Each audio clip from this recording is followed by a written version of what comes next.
नमस्कार, बहुत स्वागत है आपका अपने एमपी के इस खास बुलेटिन में। खबरों के साथ मैं हूं रीनो। सबसे पहले बात, मुख्यमंत्री शिवराज सिंह चौहान ने कहा कि उपचुनाव को लेकर उनके उम्मीदवार तय हैं और सभी लोग क्षेत्र में काम कर रहे हैं।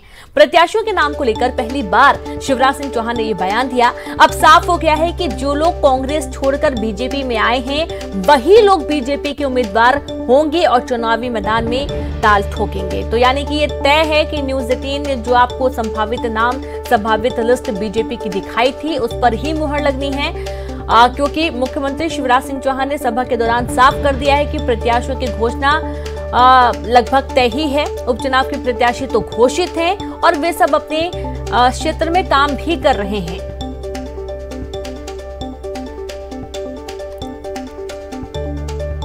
प्रत्याशियों की घोषणा कब तक करेंगे?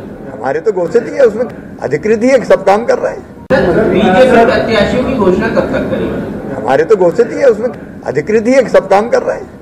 बीजेपी प्रत्याशियों की घोषणा कब तक करेंगे? हमारे तो घोषित। तो सुना आपने, प्रत्याशियों की घोषणा कब कर रहे हैं। सवाल किए जाने पर उनका कहना है कि प्रत्याशी तो घोषित ही हैं और वो सब अपना काम भी कर रहे हैं। हालांकि ऐसे बयान पहले भी कई बार सामने आए बीजेपी की तरफ से, लेकिन जिस तरीके से शिवराज सिंह चौहान ने सबके सामने कहा है कि प्रत्याशी तो घोषित है, यानी कि जो मंत्री या विधायक कांग्रेस से बीजेपी में शामिल हुए हैं वही अपने अपने क्षेत्र में, जिन्होंने चुनाव लड़ा था 2018 के विधानसभा चुनाव में, वही दोबारा से उन्हीं सीटों पर चुनाव लड़ने वाले हैं। मतलब कि जो पूरी स्थिति है वो बिल्कुल साफ है। यहाँ पर अब उनको मात देने के लिए कांग्रेस को अपनी सफल रणनीति बनाने की जरूरत है। हालांकि कांग्रेस अपने 15 प्रत्याशी उतार दिए हैं, बाकी और पर मंथन चल रहा है, लेकिन जिस तरीके से बीजेपी के उम्मीदवारों का इंतजार था वो लगभग तय है, बस औपचारिक ऐलान होना बाकी है। भोपाल से खबर है, जहां पर कमलनाथ आज दिल्ली जाएंगे। पीसीसी चीफ दिल्ली में मंथन करेंगे, नेताओं से मुलाकात करेंगे। कांग्रेस की दूसरी सूची को लेकर मंथन होना है। 13 सीटों पर नेताओं के साथ चर्चा होगी। कांग्रेस ने 13 सीटों पर नाम फाइनल कर लिए हैं। 10 सीटों पर सिंगल नाम और 3 सीटों पर 2 से 3 नामों का पैनल बनाया गया है। 27 सितंबर को जारी हो सकती है दूसरी सूची। तो कुछ प्रमुख सीटें हैं, 3 सीटें जहां पर थोड़ी असमंजस की स्थिति बनी हुई है। दावेदारों की संख्या वहां पर ज्यादा है और किसे कितना मजबूत चेहरा उतारा जाए जो कि बीजेपी को टक्कर दे सके, इसकी जद्दोजहद चल रही है। और यही कारण है कि 3 सीटों पर 2 से 3 नामों का पैनल बना हुआ है। 27 सितंबर को ये लिस्ट जारी हो सकती है।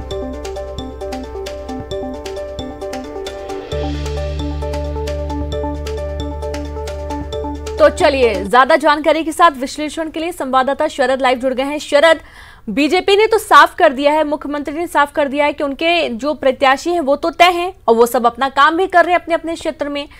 तो अब यहाँ पर कांग्रेस पीछे नजर आ रही है। कांग्रेस की एक सूची जारी हो गई है, दूसरी सूची कब तक जारी हो सकती है? और ये जो थोड़ा मतभेद हो रहा है कांग्रेस के अंदर, स्पष्ट करें इसको भी। ये कंप्लीट हो गई है, 7 से लाइव की देखिए, पीछे कहना कांग्रेस का ये सही नहीं होगा, क्योंकि अगर सूची जारी करने के लिहाज से देखें तो फिर तो कांग्रेस वाकई में आगे है। बीजेपी के उम्मीदवार तय हैं, ये और बात है। और मुख्यमंत्री शिवराज सिंह चौहान ने अगर कोई बात कही भी है इस बारे में तो वो गलत नहीं कह रहे हैं, क्योंकि ये सार्वजनिक तौर से तय है कि जो विधायक सिंधिया के साथ में आए 22, फिर उसके बाद 3 और विधायक आए उनके, और साथ ही साथ में 2 सीटें पहले खाली थी विधायकों के निधन की वजह से, और फिर 1 सीट ब्यावरा की अभी हाल ही में खाली हुई।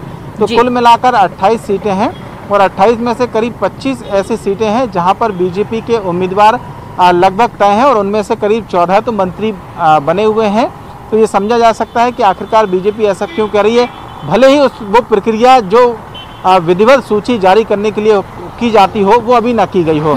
इस लिहाज से देखें तो कांग्रेस कहीं ना कहीं आगे है और पहली सूची 15 नामों की जारी की जा चुकी है। बाकी के 9 और जो नाम हैं वो भी जो जानकारी है उसके मुताबिक सिंगल नाम सिंगल सीट पर तय कर लिए गए हैं। 3 से 4 ऐसी सीटें हैं जिन पर अभी कुछ असमंजस की स्थिति है, जिन्हें दूर करने के लिए पूर्व मुख्यमंत्री कमलनाथ आज दिल्ली रवाना हो रहे हैं और दिल्ली में केंद्रीय नेतृत्व के साथ में भी उनकी मुलाकात होगी। और उस मुलाकात में जो थोड़ी सी गुंजाइश इस बात को लेकर है कि विरोध होने का डर, क्योंकि अगर हम ग्वालियर की बात करें तो ये एक बात सामने आ रही है कि ग्वालियर पूर्व से सतीश सिकरवार का टिकट लगभग फाइनल माना जा रहा है। कांग्रेस में जो बीजेपी से हुए हैं शामिल, तो अगर वो शामिल होते हैं तो फिर वहाँ पर कांग्रेस के कार्यकर्ताओं का जो विरोध हो सकता है संभावित, उसको आखिरकार कैसे कंट्रोल किया जाएगा।